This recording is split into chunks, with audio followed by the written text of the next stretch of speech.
कहवाय कि चिंता चीता समान होती है। महाराज कभी किसी को चिंता लग गई, अगर किसी की बात की, कोई भी चीज की, उसके बाद उसका इलाज कुछ भी नहीं हो सकता बिना ये कि चिंता छोड़ो, आनंद में रहो। हाँ, तो चिंता चीता સમાન છે। અને એનો એક મોટો ઉદાહરણ મારી નજર સામે એક હતું કે અમારે ત્યાં એવું હતું કે અમારા ગામમાંથી એક બહુ મોટું પરિવાર બહુ વર્ષો પહેલા મુંબઈ ગયું। આ ઘટના બની હતી મારા સુરતમાં પગ મૂકવા પહેલા, પણ એનો એન્ડ આવ્યો તો આ કથા જે હું કહી રહી છું એનો પૂર્ણાહુતિ થઈ હતી મારા નજર સામે।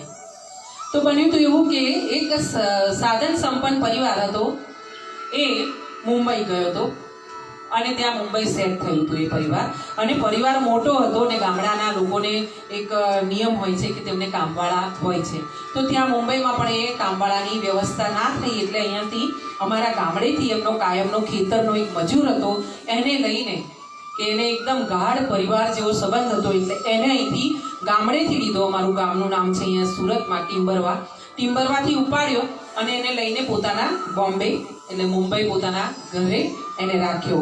એને ઘરનું કામકાજ કરવાનું ને ઘરના પરિવારની જેમ એને રાખવાનો, એકદમ પૂરા પરિવારની જેમ એની સેવા ચાકરી બધું થતું હતું ને એની સેવા લેવાતી પણ હતી, એટલે ઘરનું કામકાજ એ કરતો હતો।